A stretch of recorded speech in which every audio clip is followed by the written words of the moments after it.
सनातन धर्म में भगवत गीता का एक महत्वपूर्ण स्थान है। गीता महाभारत के एक भाग के रूप में प्रस्तुत है और यहाँ परमेश्वर और अर्जुन के बीच हुए संवाद को दर्शाती है। गीता में जीवन के महत्वपूर्ण मुद्दों पर विचार किया गया है, जैसे कर्म, धर्म, भक्ति और ज्ञान। इसके माध्यम से भगवान श्री कृष्ण ने अर्जुन को जीवन के सभी अत्यंत महत्वपूर्ण तत्वों पर ज्ञान प्रदान किया है। गीता के ज्ञान को सनातन धर्म में बहुत ही ज्यादा मूल्य दिया जाता है और यह आध्यात्मिक और नैतिक दिशा निर्देश प्रदान करता है। गीता में भगवान श्री कृष्ण ने रणभूमि में अर्जुन को जो ज्ञान दिया था, वो ज्ञान में बताया गया है कि गीता में कुल 18 अध्याय हैं। उन सभी अध्याय अपना अलग अलग महत्व है। आइए जानते हैं गीता के पहले अध्याय का क्या महत्व है। श्री गीता उपनिषदों का सार है। महाभारत युद्ध के समय रणभूमि में भगवान श्री कृष्ण ने अर्जुन को जो ज्ञान दिया था, वो गीता में बताया गया है। गीता में ऐसी बहुत सी बातें हैं जो मनुष्य को जीवन की कई कठिनाइयों को आसान बना देती है। इतना ही नहीं, गीता पढ़ने पर मनुष्य को बहुत सी नई जानकारियां भी मिलती हैं। साथ ही हर अध्याय के नियमित पाठ का अपना लाभ और महत्व है। भगवान शिव ने देवी पार्वती को गीता के पहले अध्याय का पाठ का महत्व जो बताया, वही यहाँ आपके लिए प्रस्तुत है। लेकिन गीता के पहले अध्याय के महत्व को जानने से पहले जान लीजिए श्री भगवत गीता के प्रथम अध्याय की खास बातें। गीता के पहले अध्याय का नाम अर्जुन विषाद योग है। इस अध्याय में कुरुक्षेत्र के मैदान में उपस्थित बंधुओं और संबंधियों को सामने देखकर अर्जुन के मन में उठे विषाद और मन स्थिति का वर्णन किया गया है, जिसे संजय धृतराष्ट्र को बताते हैं।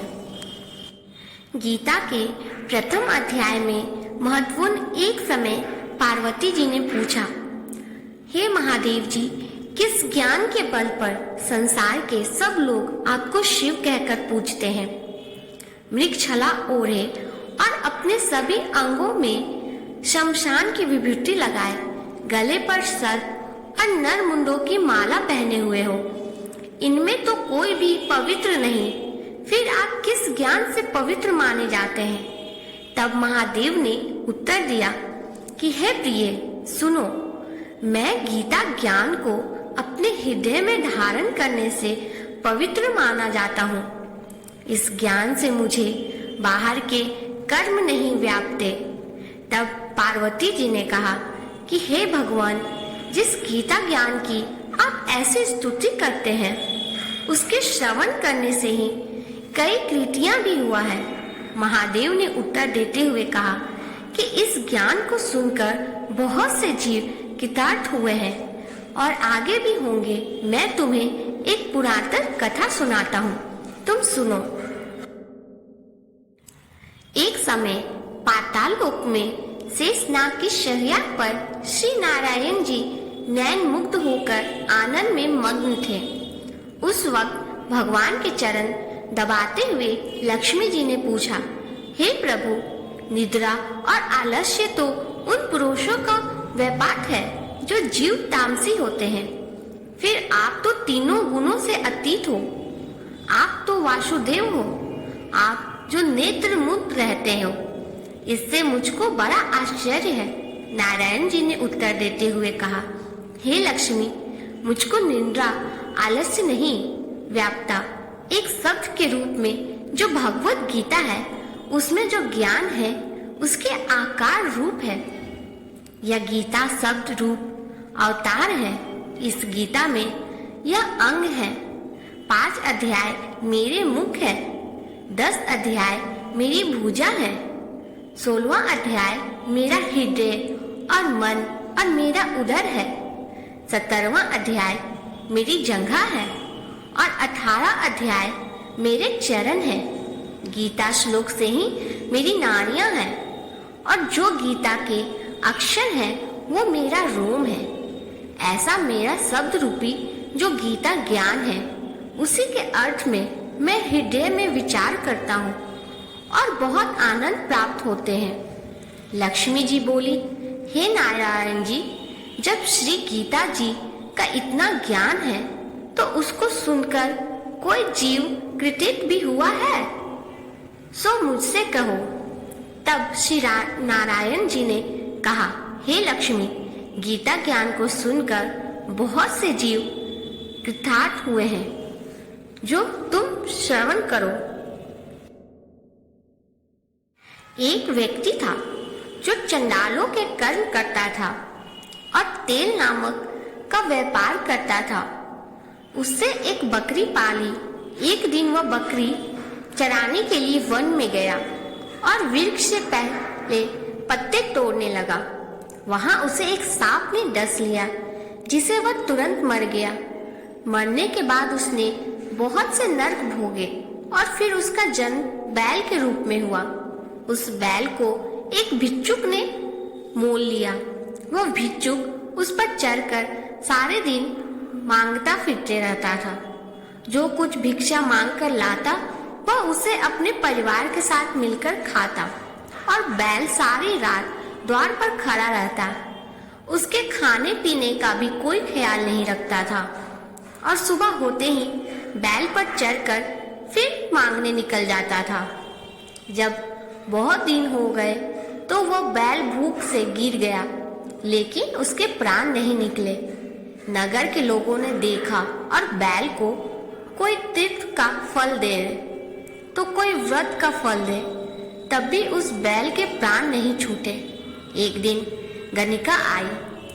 उसने लोगों से पूछा, यह कैसी भीड़ है? तो उन्होंने कहा कि इसके प्राण नहीं निकलते, अनेक पुण्यों का फल दे रहे हैं तो भी इसकी मुक्ति नहीं होती।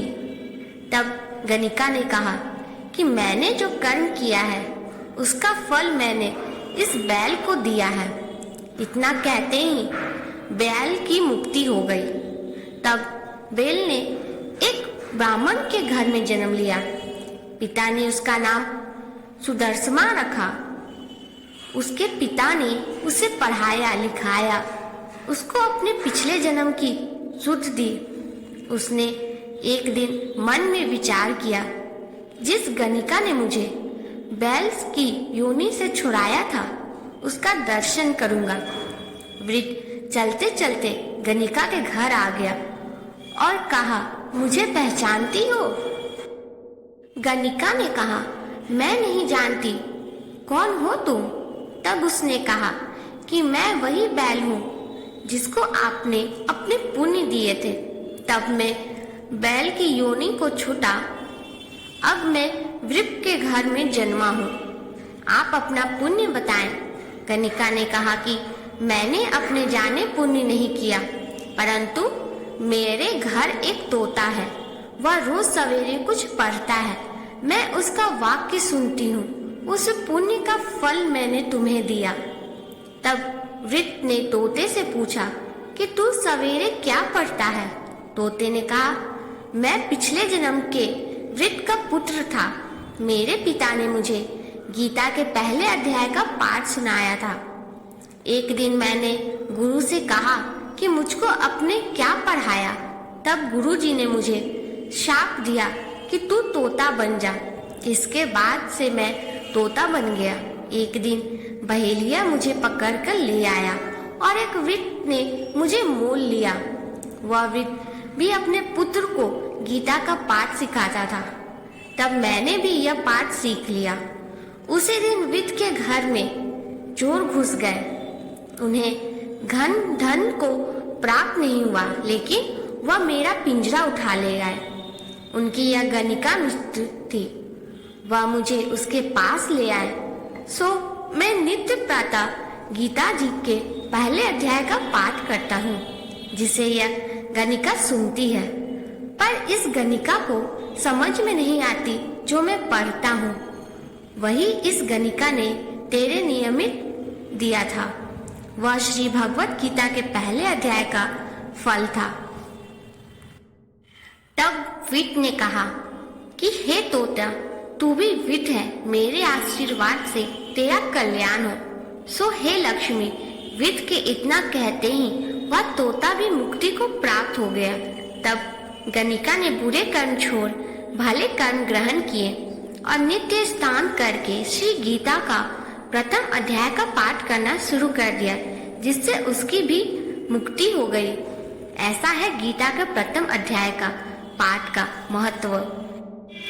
मान्यताओं के अनुसार भगवत गीता महाभारत के युद्ध के समय धार्मिक और तात्विक विचारों का संकलन है। यह ग्रंथ भगवान श्री कृष्ण और अर्जुन के बीच हुई एक अत्यंत महत्वपूर्ण संवाद को संबोधित करता है। गीता के पहले अध्याय में आदि के कुछ महत्वपूर्ण विषयों को उठाया गया है जो उसके उद्दीपन में है। गीता के पहले अध्याय में राजा धृतराष्ट्र अपने सचिव संजय से महाभारत युद्ध के विषय में पूछताछ करते हैं। यहाँ धृतराष्ट्र चाहते हैं कि संजय उन्हें युद्ध के दृश्यों का विवरण दे जो धर्म क्षेत्र कुरुक्षेत्र में हो रहा है। अध्याय की शुरुआत में धृतराष्ट्र की चिंता और उनके चित्त में उत्कंठा का वर्णन किया गया है। उनका इस चिंता से युद्ध के प्रारंभिक दृश्यों के बारे में जानने की आशा है। गीता के पहले अध्याय में कुरुक्षेत्र का वर्णन भी किया गया है। यह धर्म के रूप में माना जाता है जो युद्ध के लिए आत्मसमर्पण और धर्म के लिए लड़ा जाता है। पहले अध्याय में धृतराष्ट्र द्वारा पांडवों और कौरवों की सेनाओं का विवरण भी है जो उस समय के महत्वपूर्ण राजनीतिक और सामाजिक रचना का उल्लेख करता है। यह अध्याय युद्ध के भयंकर और उत्साहपूर्वक दृश्यों का विवरण करता है जो महाभारत के युद्ध की आगामी भयानक युद्ध से पहले था। अध्याय के शुरुआत में धृतराष्ट्र की चिंता और उसके चित्त में उत्कंठा का वर्णन किया गया है। उनका इस चिंता से युद्ध के प्रारंभिक दृश्यों के बारे में जानने की आशा है।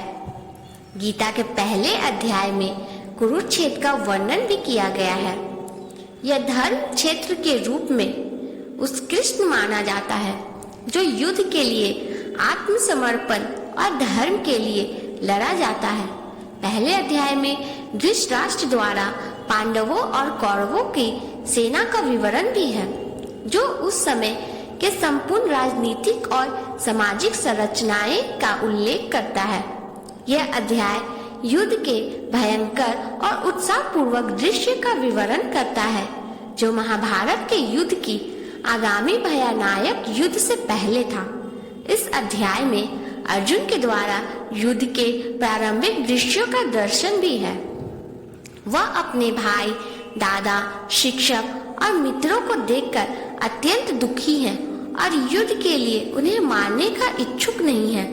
गीता के पहले अध्याय में महत्वपूर्ण शिक्षाएं भी हैं।